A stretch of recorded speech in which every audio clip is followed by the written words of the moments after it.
kita lanjutkan tadi yang sempat terputus. Jadi ketika kita membicarakan tentang keselamatan dan kesehatan kerja, maka kita harus berpikir bagaimana kita bisa menjamin keutuhan dan kesempurnaan tenaga kerjanya.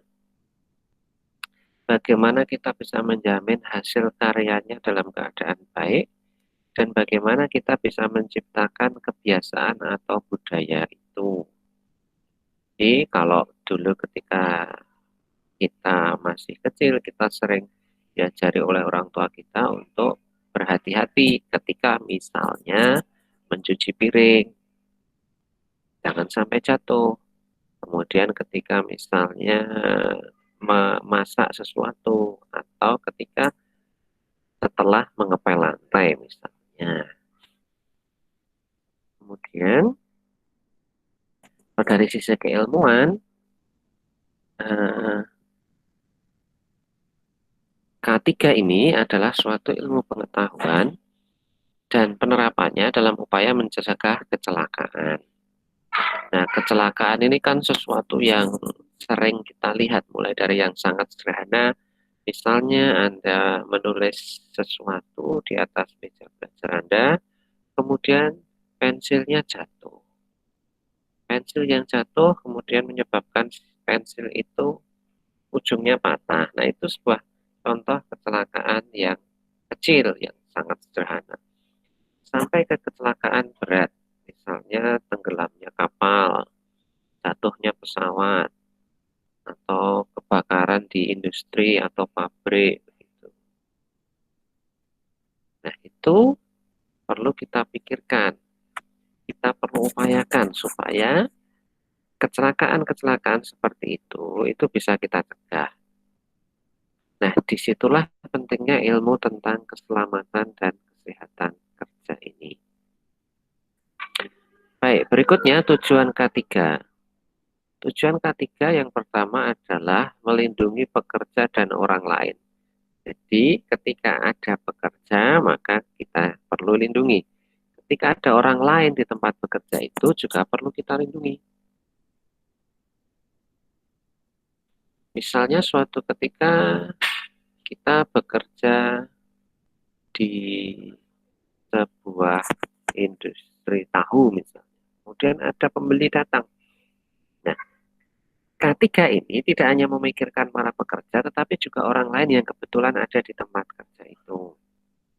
Oleh karena itu, nanti kalau kalian bekerja di industri yang besar, maka orang lain yang datang ke sebuah industri itu juga wajib memahami terlebih dahulu keselamatannya seperti apa, standar keselamatannya seperti apa. Karena itu jangan kaget kalau nanti misalnya kalian kunjungan industri di industri pangan yang besar, kalian nanti akan diminta untuk menggunakan tutup kepala, menggunakan kacamata, menggunakan helm misalnya seperti itu. Kemudian yang kedua, menjamin agar setiap sumber produksi dapat dipakai secara aman dan efisien. Jadi yang namanya air, bahan, listrik, gas, mesin, kemudian wadah, itu semua dipakai secara aman dan juga efisien. Artinya sumber daya itu, sumber produksi itu digunakan sebaik-baiknya agar hasil yang kita dapatkan itu juga dalam keadaan baik, jumlahnya cukup. Tuh. Kemudian yang ketiga adalah menjamin proses produksi, seluruh proses produksi dari awal sampai akhir itu berjalan dengan lancar.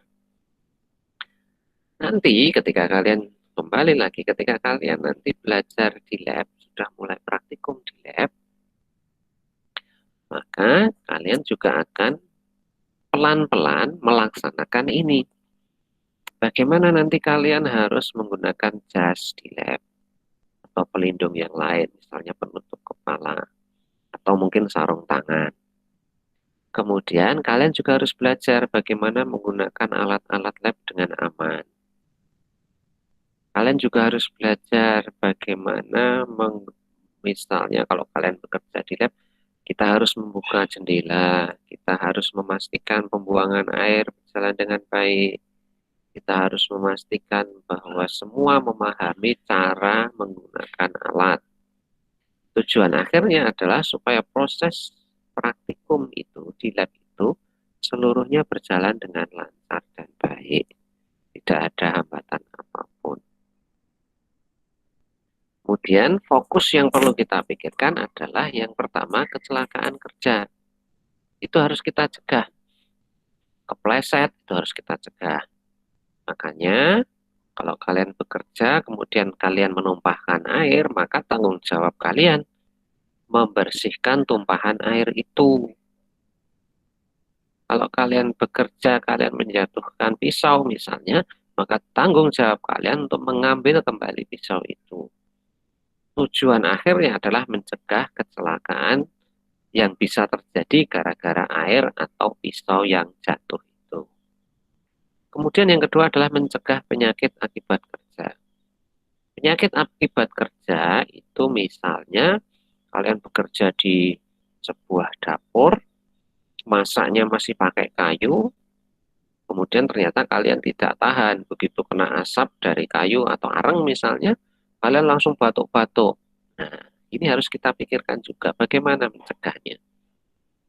Atau bisa juga ada pekerja yang bekerja di sebuah industri kecil, kemudian ternyata air yang dipakai di industri itu bukan air yang bersih, sehingga ketika dia menggunakan air itu dia mengalami gatal-gatal. Nah, itu adalah penyakit akibat kerja. Yang seperti itu bukan kecelakaan kerja, tetapi penyakit akibat kerja. Jadi, silahkan coba dipahami. Kemudian ketika kalian melihat sebuah kejadian atau membaca di koran sebuah kejadian, itu kecelakaan atau penyakit. Gitu.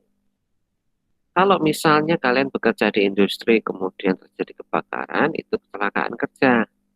Tapi kalau kalian bekerja di rumah sakit, kemudian kalian terpapar virus dari pasien, maka itu adalah penyakit akibat kerja.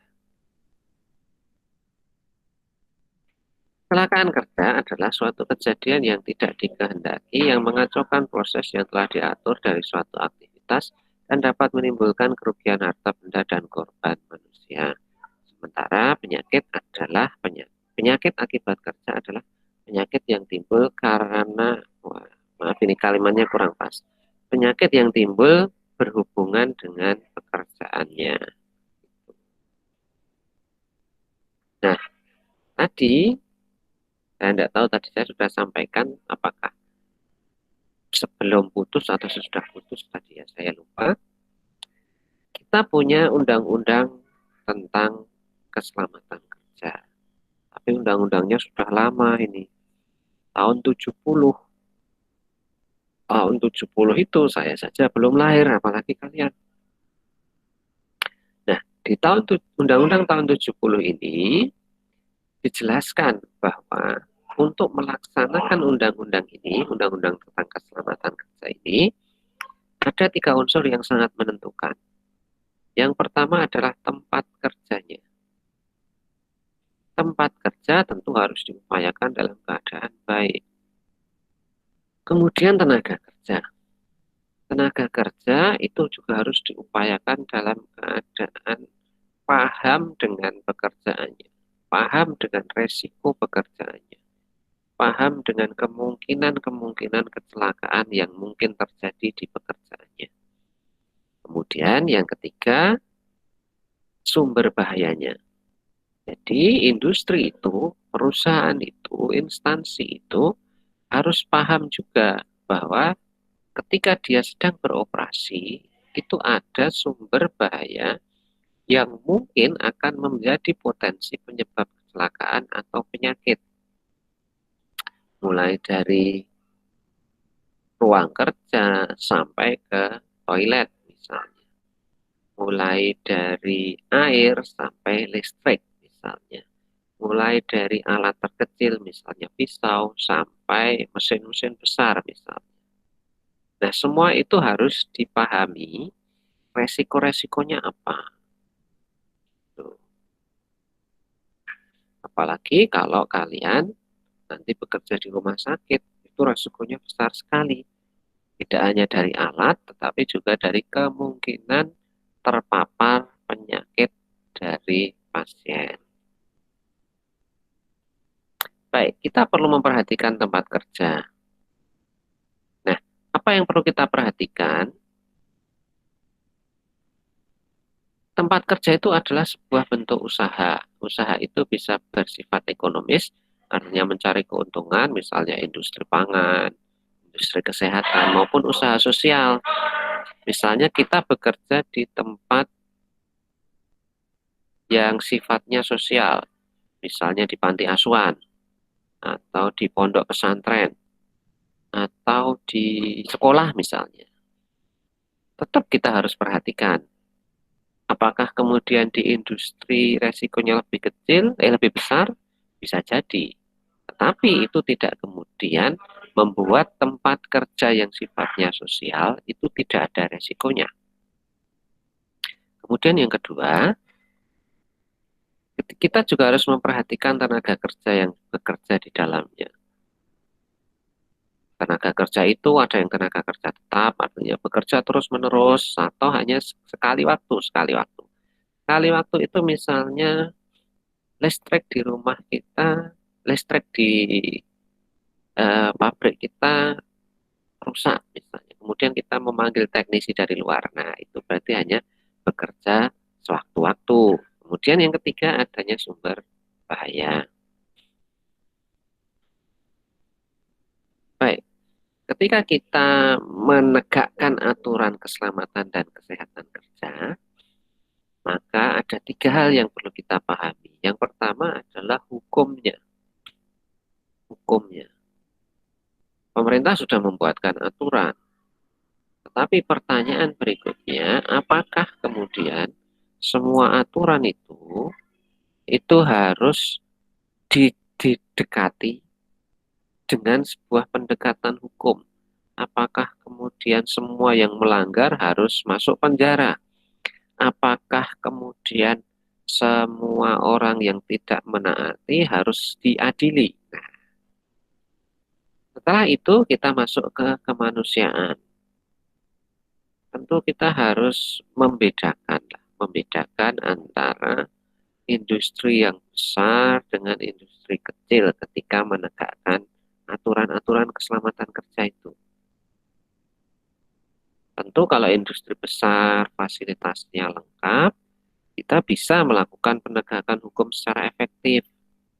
Tapi kalau industri kecil, fasilitasnya tidak lengkap, ya kita perlu juga menegakkan hukum, tetapi dengan pendekatan pembinaan.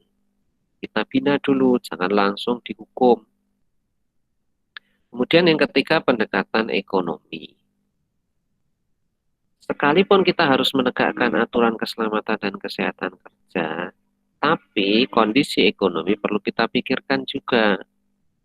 Kenapa? Karena di Indonesia ini kondisi kita kan belum cukup merata gitu. Artinya pendidikan juga masih ada yang pendidikannya tinggi, ada yang pendidikannya rendah. Modal juga ada yang modalnya besar, modalnya kecil. Makanya ketika kita menegakkan aturan-aturan keselamatan dan kesehatan kerja, ada tiga aspek ini yang perlu kita perhatikan. Hukumnya, kemanusiaannya, dan aspek ekonominya. Tentu model penegakan hukum industri besar jangan disamakan dengan penegakan hukum pada industri rumah tangga.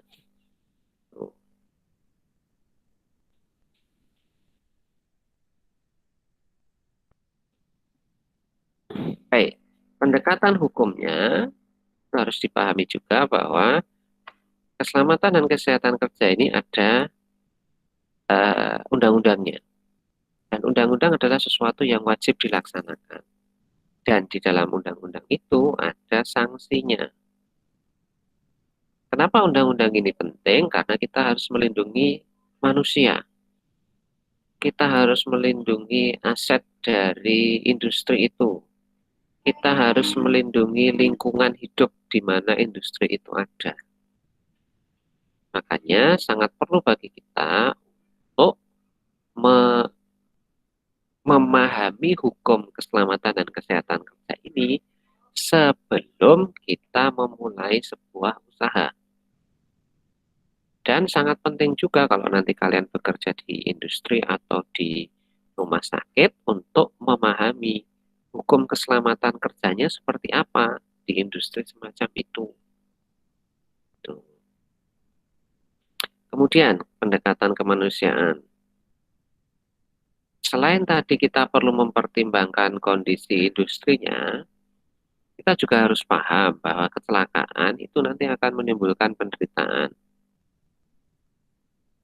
Nah, hukum ini tujuannya melindungi pekerja dan masyarakat. Dan ingat juga bahwa keselamatan, kesehatan itu bagian dari hak asasi manusia. Kemudian pendekatan ekonomi. Kalau kita menegakkan K3, maka kita akan bisa mencegah kerugian. Kita akan bisa meningkatkan produktivitas. Tuh. Tentu dengan pertimbangan yang saya sampaikan tadi. Industri besar dengan industri kecil tentu model pembinaan dan pemberian sanksinya jangan disamakan. Mungkin kalau kita sudah menjadi sebuah negara yang sangat maju, pembinaan, sanksi itu bisa disamakan antara industri kecil dengan industri besar.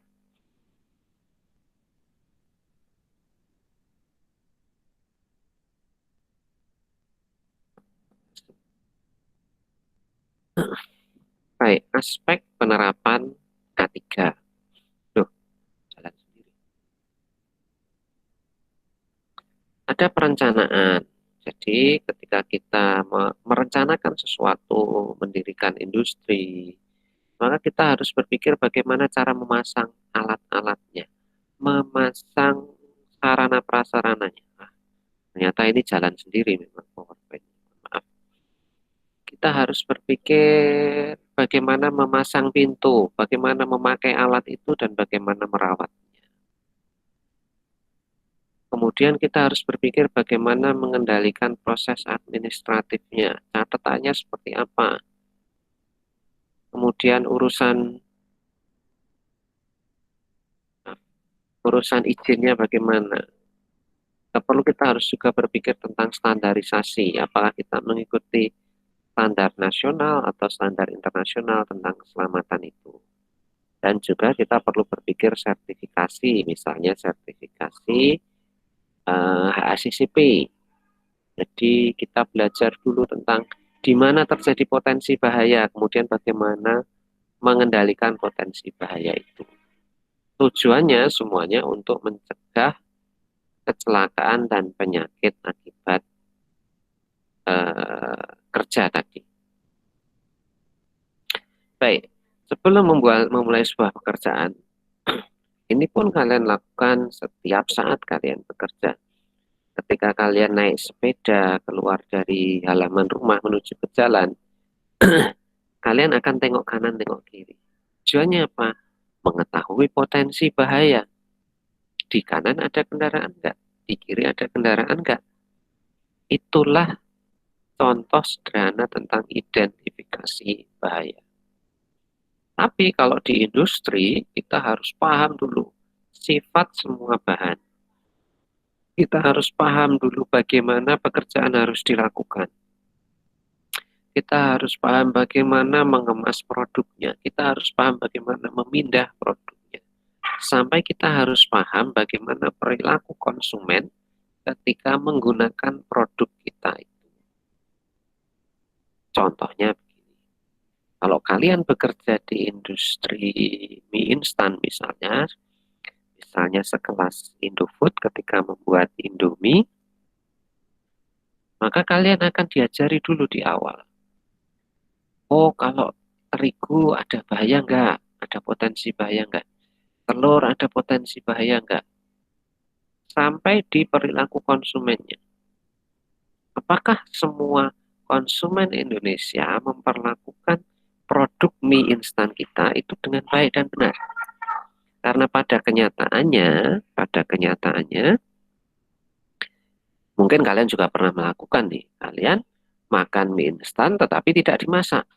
Cuma diremuk, dikasih bumbu, kemudian dimakan. Nah, itu ada potensi bahayanya, kan? Indofood akan mempelajari semua itu, akan mengajarkan semua itu kepada semua karyawan.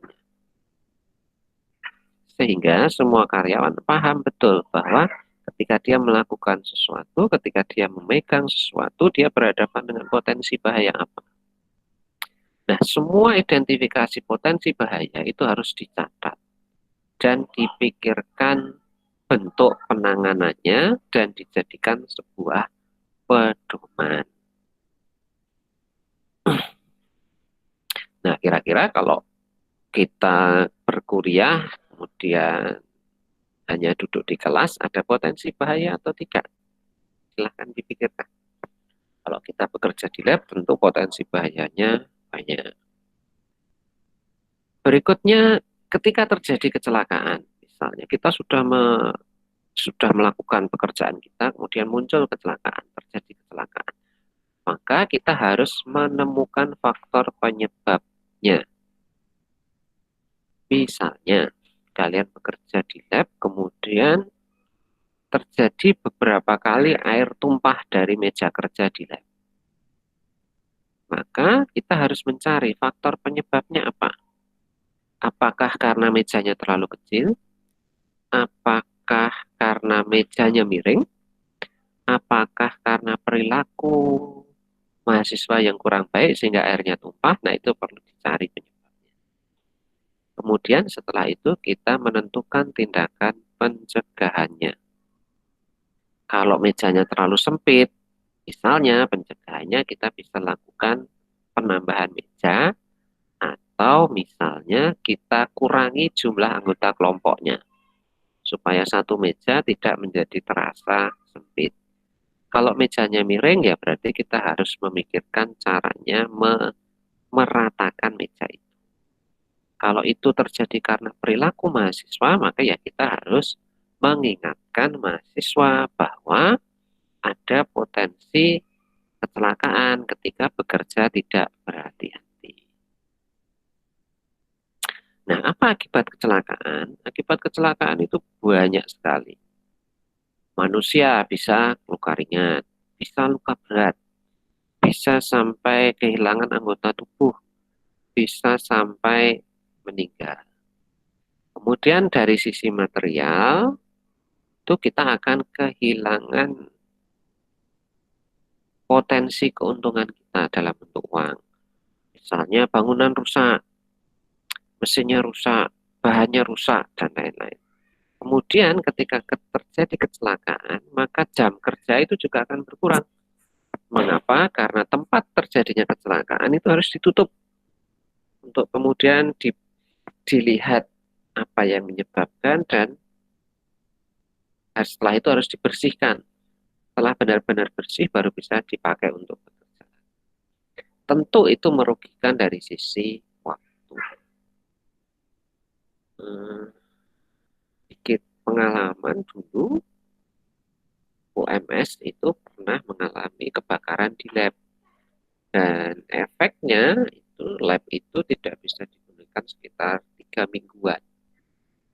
Tidak bisa digunakan selama 3 minggu itu artinya praktikum mundur. Praktikum mundur itu artinya ujiannya juga mundur. Ujian mundur itu juga artinya waktu liburannya mahasiswa berkurang. Nah, itu contoh kerugian. Kemudian faktor penyebab terjadinya kecelakaan. Oh ya, sampai di sini dulu. Kalau ada yang ingin bertanya, silakan bertanya.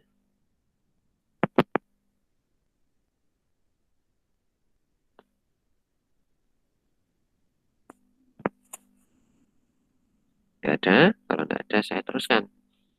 Ada 2 faktor yang bisa menjadi penyebab kecelakaan. Yang pertama adalah perilaku yang tidak aman dari si pekerja. Kemudian Kemudian yang kedua, kondisi yang tidak aman dari lingkungannya. Sebenarnya ada satu lagi, bencana alam, tetapi kita tidak membahas bencana alam. Tindakan tidak aman dari operator atau manusia adalah contohnya itu kemerungsung atau terburu-buru karena ingin segera pulang, kemudian dia agak tergesa-gesa ketika bekerja misalnya. Itu bahaya sekali. Kemudian yang kedua, selain terburu-buru adalah tidak mau menggunakan pelindung diri. Harusnya pakai sepatu boot, tetapi hanya pakai sandal jepit misalnya. Kalau pakai sepatu boot, kemungkinan terpleset kecil. Tapi kalau pakai sandal jepit, kemungkinan terpleset besar. Kemudian sengaja melanggar peraturan. Jadi misalnya aturannya tidak boleh merokok dalam ruang produksi, tapi dia malah merokok. Kemudian rokoknya dibuang sembarangan, terinjak temannya, temannya mengalami luka bakar misalnya. Kemudian bergurau. Nah, ini juga berbahaya. Sering dijumpai di lab itu mahasiswa malah bercanda ketika bekerja di lab. Kalau pas diskusi tidak masalah, tidak terlalu masalah. Tapi kalau sedang memegang alat-alat lab, tentu itu berbahaya ketika kemudian bercanda berlebihan. Kemudian sebab-sebab seseorang melakukan tindakan tidak aman, yang pertama adalah karena dia memang tidak serius atau tidak disiplin. Yang seperti ini, kalau memang tidak bisa dibina, ya sudah dikeluarkan saja daripada nanti akhirnya merugikan. Yang kedua, tidak mampu atau tidak bisa. Tidak mampu itu gampang. Diajari, dia akan jadi mampu. Tapi kalau tidak serius, itu kadang-kadang bawaan. Dia tidak akan menjadi serius kecuali dia dihukum. Kadang-kadang seperti itu. Kemudian yang ketiga, karena tidak mau. Nah, kalau tidak mau, itu ya berarti harus dimotivasi. Diberi penjelasan. Resiko-resiko dan diberi penjelasan keuntungan ketika dia mau menegakkan aturan. Kemudian lingkungan yang tidak aman. Misalnya kita bekerja di industri, ada mesin yang bermasalah, tetapi tidak diberi pengingat, tidak diberi batas. Ini juga berbahaya nih. Makanya kalau nanti kalian bekerja di industri besar, itu kadang-kadang di mesin-mesin yang berbahaya itu diberi pita kuning kayak pitanya polisi itu, supaya pekerja tidak melewati batas pita kuning itu. Bisa juga karena konstruksi yang tidak aman, jadi bangunan yang sudah tidak aman. Bisa juga karena bising, jadi karena lingkungan kerjanya terlalu berisik, si pekerja tidak diberi pelindung telinga, kemudian dia melakukan kesalahan. Bisa jadi seperti itu. Kemudian bisa juga karena alat kerja yang kurang baik atau rusak. Tuh, misalnya menggunakan pisau, ternyata pisaunya itu kemudian karena tidak aman, kemudian lepas dari gagangnya, misalnya logamnya lepas dari gagang. Atau bisa juga karena lingkungan kerja yang tidak aman, misalnya licin. Jadi kalian misalnya bekerja di dapur rumah sakit, tetapi lantainya dari keramik yang licin, itu potensi bahaya yang sangat besar. Kemudian karena ventilasi yang kurang baik, jadi karena tidak ada cerobong asap, misalnya kalian bekerja di dapur, tidak ada cerobong asap, kemudian asap tidak bisa keluar. Nah, itu tidak aman. Kemudian bising tadi sudah, kemudian suhu. Misalnya kalian bekerja di tempat yang suhunya tinggi, itu juga perlu dipikirkan, atau suhunya rendah sekali misalnya. Atau bisa juga karena tata ruang yang kurang baik. Jadi karena tata ruang kurang baik, kalian sering senggolan dengan pekerja yang lain. Karena tata ruang yang baik, kalian kesulitan memindah bahan. Itu juga bisa jadi keadaan yang tidak aman. Kecelakaan itu dapat dicegah asal kita bisa mengidentifikasi di awal kira-kira penyebab kecelakaan yang mungkin terjadi itu apa. Kalau sudah ketemu penyebabnya, maka kita hilangkan. Kalau kalian bekerja di sebuah restoran yang baru akan berdiri, kemudian kalian melihat lantainya kok licin, maka kalian bisa saja mengusulkan kepada pemilik, ini lantainya harus dibuat tidak licin. Caranya bagaimana? Silakan dipikirkan. Apakah hanya sekedar memberi karpet karet atau malah mengganti keramiknya misalnya. Bagaimana kecelakaan dapat dicegah?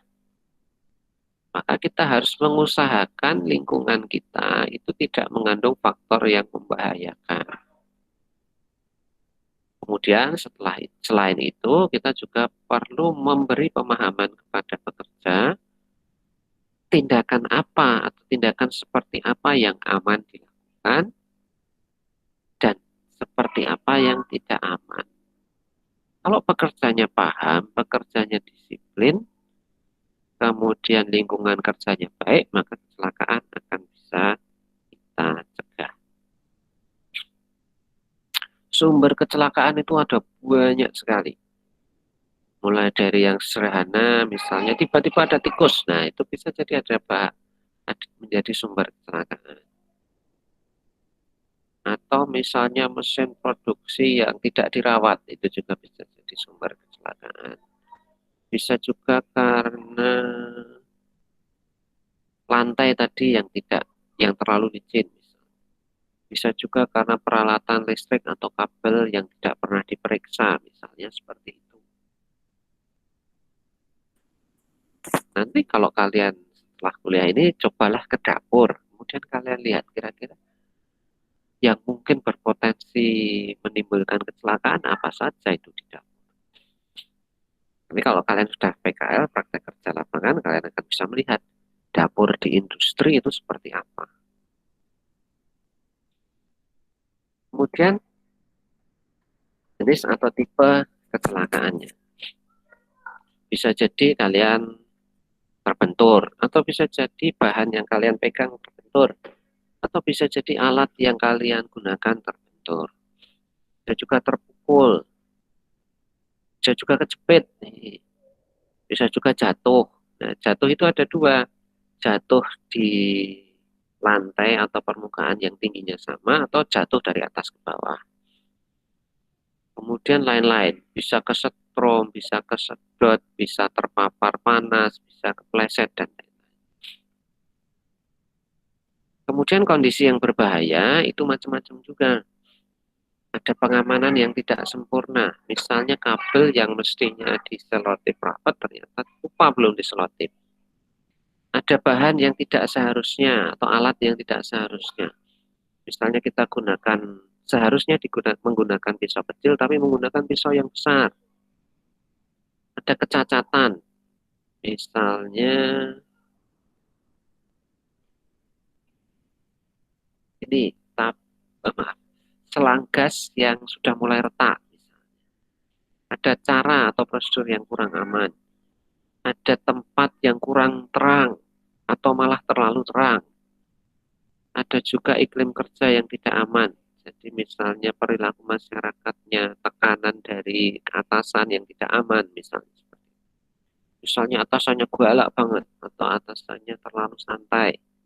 Itu juga bisa berbahaya. Yang berikutnya ada tekanan udara yang tidak aman.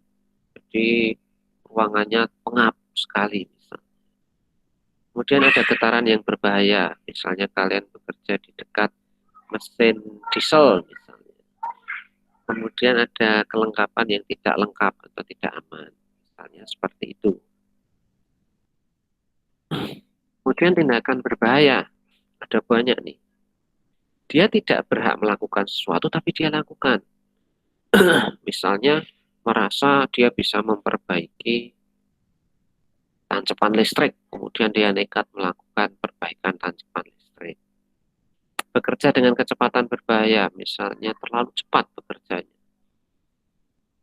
Kemudian membuat alat pengaman tidak berfungsi, Misalnya dia sengaja bekerja di industri, harusnya pakai masker, tapi karena agak pengap, kemudian maskernya dibolong. Misalnya. Kemudian memakai peralatan yang tidak aman atau tanpa peralatan. Kemudian melakukan proses yang tidak aman. Mestinya produknya dicuci dulu, tapi tidak dicuci. Misalnya. Kemudian posisi atau sikap tubuh yang tidak aman. Mestinya duduk dengan nyaman, tapi dia memilih bekerja berdiri. Atau sebaliknya, mestinya dia bekerja berdiri, tapi dia memilih duduk. Kemudian bekerja pada objek yang berputar atau berbahaya. Misalnya dia bekerja di dekat kipas, atau dia bekerja di dekat instalasi listrik. Kemudian mengganggu yang lain. Budani, ngageti, guyon, bercanda, itu juga berbahaya. Kemudian melalaikan penggunaan alat pelindung diri yang ditentukan. Misalnya harus pakai kacamata, kacamatanya ketinggalan di rumah, dia tidak punya cadangan di pabrik. Nah, ini juga berbahaya. Pencegahannya itu banyak. Kalau kita ingin mencegah kecelakaan kerja secara lengkap, maka kita harus membuat aturan. Kita harus membuat sebuah standar kerja. Misalnya, pisaunya harus yang seperti ini. Maka ya jangan kemudian membiarkan pekerja menggunakan jenis pisau yang lain. Kemudian kita harus melakukan pengawasan. Artinya harus ada atasan yang senantiasa bekerja mengawasi anak buahnya. Mengawasi itu tidak hanya melihat, tapi juga mengingatkan. Kemudian penelitian teknik. Artinya harus ada orang yang tidak hanya sekedar mengawasi, tetapi juga berpikir apa yang bisa diperbaiki supaya lebih aman. Kemudian penelitian medis. Harus ada orang yang paham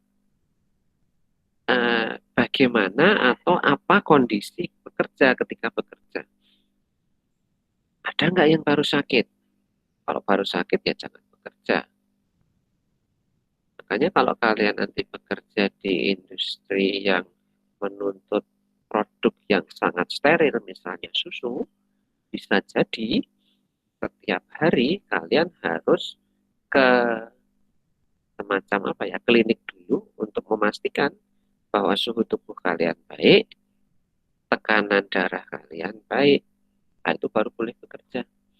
Kemudian ada penelitian psikologis.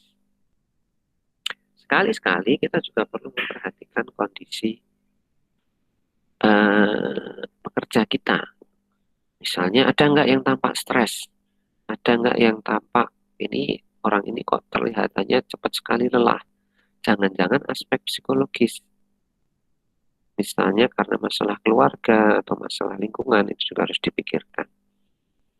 Kemudian penelitian statistik. Nah, ini data-data ini baik dari teknis, dari medis, dari psikologis, dari catatan-catatan pekerjaan itu harus dibuat data statistik.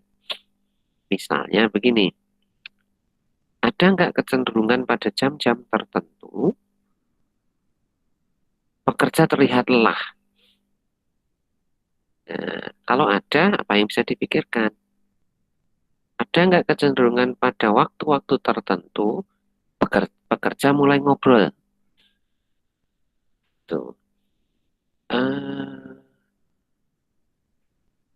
Dulu ketika saya mengerjakan skripsi, saya masuk ke sebuah industri dan di industri itu saya amati bagaimana mereka bekerja, saya amati kapan mereka mulai ngobrol.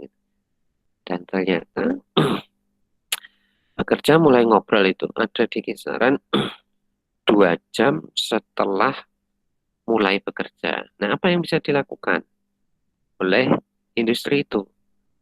Nah, kalau di pabrik tempat saya penelitian itu, 2 jam setelah mulai bekerja, artinya mulai bekerja jam 10, kemudian 2 jam setelah itu, kira-kira jam 10, mereka itu diberi istirahat.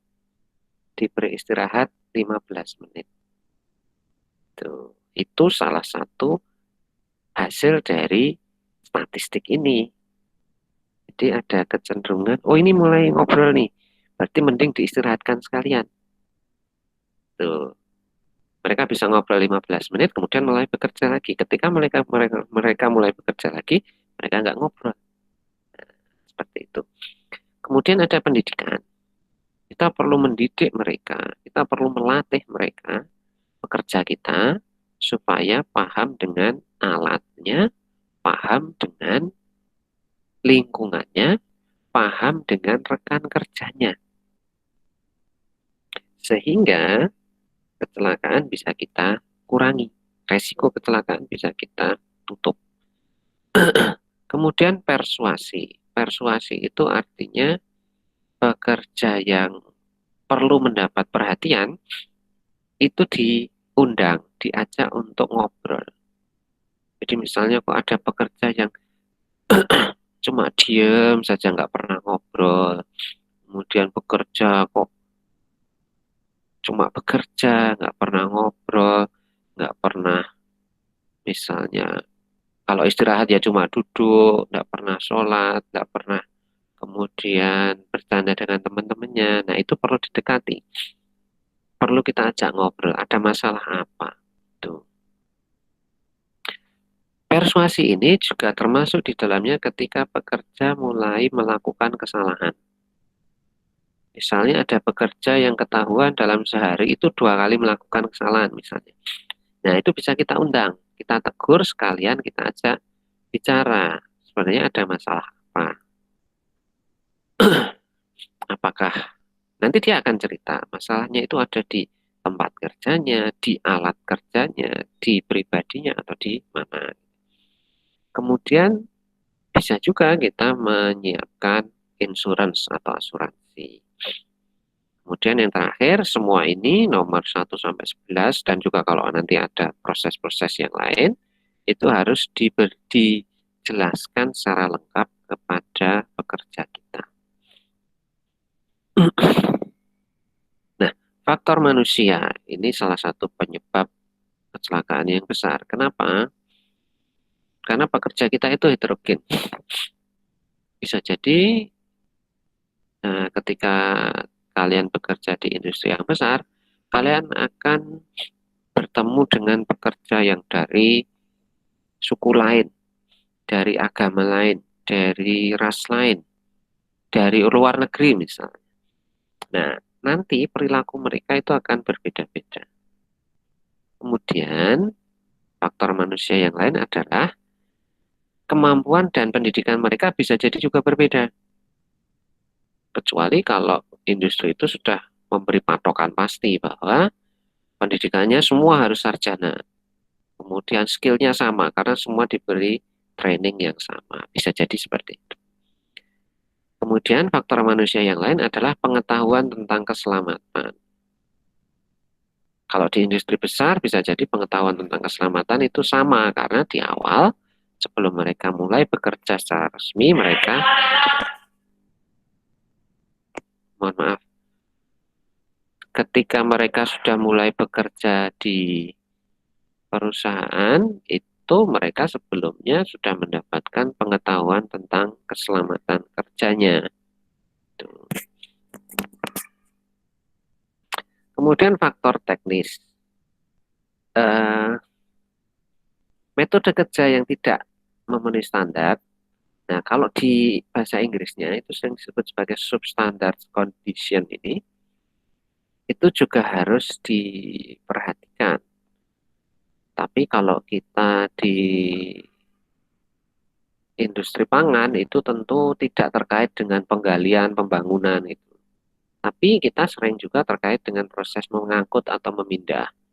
Kita terkait dengan penggunaan alat yang berbahaya, yang tajam misalnya seperti pisau, atau alat yang panas misalnya kompor. Nah, itu harus diperhatikan juga. Berikutnya, supaya kita bisa bekerja dengan aman dan nyaman, maka di awal ketika kita memilih tenaga kerja itu juga harus yang memenuhi syarat kebutuhan kita. Misalnya kalau operator, misalnya hanya sekedar menunggui proses pengadukan atau menunggui proses penggorengan itu, mungkin kita bisa memilih yang lulusan SMK. Tapi kalau sudah di level supervisor, orang yang harus mengawasi, memberi motivasi, melakukan proses membuat pelaporan. Nah, mungkin lulusan SMK belum bisa. Maka kita butuh yang sudah level sarjana misalnya. Kemudian kita perlu melakukan pelatihan. Yang namanya pelatihan itu usahakan bisa sama. Semua merasakan. Karena diharapkan bisa semua merasakan, di awal maksudnya, di pelatihan dasarnya, maka harapannya nanti ketika si A dipindah ke pekerjaannya si B, dia bisa melakukan dengan baik juga. Contoh yang bagus adalah dulu itu perusahaan seperti McDonald's atau Kentucky Fried Chicken itu ketika mereka menerima karyawan di awal, itu pelatihannya benar-benar mulai dasar. Lulusan sarjana itu harus bisa membersihkan lantai, mengelap meja, mencuci tempat makan. Itu mereka harus bisa lakukan. Memasak, mencampur bumbu, semua bisa melakukan. Sekalipun dia level sarjana. Kemudian yang berikutnya, kalau sudah dipilih yang baik, dilatih dengan baik, maka perlu dibina terus-menerus. Diawasi terus-menerus juga. Kemudian untuk pencegahan faktor teknis, kita membuat rencana yang baik. Di awal itu kita membuat rencana yang baik. Misalnya bulan Januari kita harus membuat produk sekian jumlahnya. Bulan Februari kita membuat produk sekian jumlahnya. Dan kalaupun naik atau turun itu jangan terlalu ekstrim. Karena kalau kemudian misalnya Januari kita mentargetkan memproduksi 1.000, tapi kemudian kita ubah menjadi 2.000, maka karyawan kita akan stres. Mereka akan merasa tertekan karena dia harus bekerja 2 kali lebih keras. Kemudian memelihara dan merawat peralatan. Kemudian mengawasi peralatan serta menguji. Timbangan itu harus tetap dikalibrasi. Kemudian alat itu setiap pagi itu harus diuji coba dulu. Setiap kali sebelum dipakai itu harus dicek dulu. Kemudian metode dan teknik konstruksi yang aman. Itu maksudnya semua alat, dudukannya, posisinya, itu harus kita periksa juga. Ada nggak sekrup yang kendur misalnya seperti itu. Kalau ada ya harus dikencangkan. Ada nggak lampu yang sudah mulai redup? Nah, itu juga harus diganti. Kemudian penerapan sistem manajemen mutu. Nah, ini nanti akan kalian pelajari di mata kuliah yang lain. Bagaimana kita bisa memanage kualitas. Berikutnya prinsip dasar di undang-undang itu. Yang namanya kebijakan di sebuah industri, di sebuah instansi itu harus sentral. Artinya kebijakannya itu ada di pimpinan pusat. Jadi kalau levelnya, kalau contohnya misalnya seperti KFC atau McDonald's itu, kebijakan tentang keselamatan kerja itu ada di pusat di Amerika sana. Mereka membuat kebijakan yang sama untuk semua cabang. Itu. Kemudian, tapi pelaksanaannya desentralisasi. Artinya pelaksanaannya itu menjadi tanggung jawab setiap cabang. Jadi aturan ditetapkan dari pusat, tapi pelaksanaannya tanggung jawabnya cabang. Nah, upayakan ada seorang yang paham betul dengan K3. Makanya beberapa perguruan tinggi sekarang sudah membuat program studi K3. Kemudian manajemen partisipatif. Pekerja itu dimanapun dia, itu kita upayakan kita upayakan untuk kita ajak ngobrol tentang kebijakan K3 kita. Jadi semua level, mulai dari manajer paling tinggi, direktur, sampai cleaning service, itu diajak ngobrol tentang bagaimana merumuskan lingkungan, tempat kerja, kondisi kerja, proses kerja yang aman bagi semua, mulai dari level paling bawah sampai level paling atas. Nah, mohon maaf ini saya agak lupa P2K2 itu kalau nggak salah panitia persiapan atau pelaksanaan keselamatan kerja gitu, saya agak lupa. Nanti coba saya tanyakan ke Pak Aan, P2K2 itu apa. Kemudian ada pemberdayaan pekerja dan pengusaha. Artinya kalau kita bisa membuat kebijakan yang baik, kita bisa melaksanakan kebijakan yang baik, maka pengusaha juga akan lebih baik. Dia akan bisa mendapatkan keuntungan finansial, dia bisa mengembangkan usahanya, dan para pekerja juga bisa mendapatkan keuntungan karena dia terjaga kesehatannya. Dia tetap bisa bekerja, dia tidak mudah sakit, dia tidak mudah mengalami kecelakaan. Itu sehingga tidak akan ada pengeluaran bagi pekerja yang mengalami kesakitan atau kecelakaan. Baik, ini yang terakhir. Mohon maaf. Jadi undang-undang ini nomor 1 tahun 70 ini tujuannya adalah untuk mencegah dan mengurangi kecelakaan kerja. Nah, eh,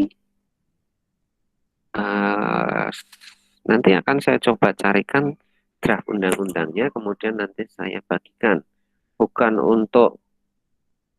Me- bukan untuk menjadi bahan ujian, tapi ini jadi bekal kalian ketika nanti misalnya kalian bekerja di industri atau instansi yang perlu memperhatikan keselamatan dan kesehatan kerja ini. Baik, itu materi kita. Ada yang ingin disampaikan atau ditanyakan, silakan.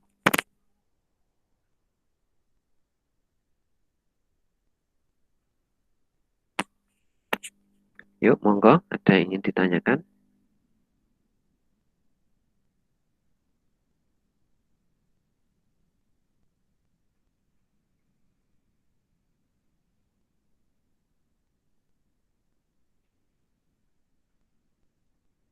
Ada, mudah-mudahan bisa dipahami penjelasan saya ini lebih dari hanya sekedar membaca atau melihat PowerPoint-nya. Nah, nanti setelah ini bukan tugas, cukup kalian lakukan sembari kalian nanti sore-sore memperhatikan kondisi lingkungan rumah Anda. Nanti coba kalian melihat-lihat di dapur di rumah, itu kira-kira potensi yang bahaya yang muncul apa? Yang ada apa? Kemudian kekurangannya di sisi mana saja? Nah, coba kemudian kalian perbaiki. Misalnya, loh kok pisau hanya tergeletak begitu saja, tidak ada wadahnya. Nah, coba kalian pikirkan, kira-kira menempatkan pisau yang baik, yang aman di mana? Loh, ternyata misalnya lantainya basah. Nah, berarti kalian berpikir, oh sebaiknya berarti setelah proses memasak, kemudian ada lantai yang basah, ya berarti harus segera dipel dan lain-lain. Nanti silahkan coba dilihat-lihat, dipikirkan. Baik, itu saja kuliah kita. Tidak ada yang mau tanya? Kalau tidak ada yang ingin bertanya, yuk, ada yang mau tanya? Silahkan kalau ada yang mau tanya. Kalau tidak ada, kita tutup sekian dulu. Eh, saya kemarin nanya ke Pak Aan nih. Pak Aan, ini ada hari libur Jumat 2 kali, ini pemberian materinya gimana? Gitu. Pak Aan belum bisa menjawab, tapi ada kemungkinan nanti besok itu tetap ada pemberian materi lewat open learning ya. Tuh. Jadi meskipun libur, tetapi tetap ada pemberian materi dalam bentuk PowerPoint atau file yang lain di Open Learning-nya. Baik, terima kasih atas perhatiannya. Mudah-mudahan bermanfaat. Nanti kalau ada yang ingin ditanyakan, silahkan bisa tanya di grup WA itu. Grup WA sanitasi itu boleh kalau mau ditanyakan. Itu nanti insya Allah akan saya jawab kalau saya bisa. Monggo kita tutup dengan membaca hamdalah bersama-sama. Alhamdulillahirrahmanirrahim. Alhamdulillahirrabbilalamin. Mudah-mudahan bermanfaat. Tahun depan sudah, minggu besok sudah tahun baru, jadi kita baru akan ketemu lagi setahun lagi ya. Baik, mohon maaf kalau ada salah yang saya beri, kesalahan yang saya berikan. Matur nuwun sekali lagi. Assalamualaikum warahmatullahi wabarakatuh. Waalaikumsalam warahmatullahi wabarakatuh. Waalaikumsalam warahmatullahi wabarakatuh. Terima kasih, Pak.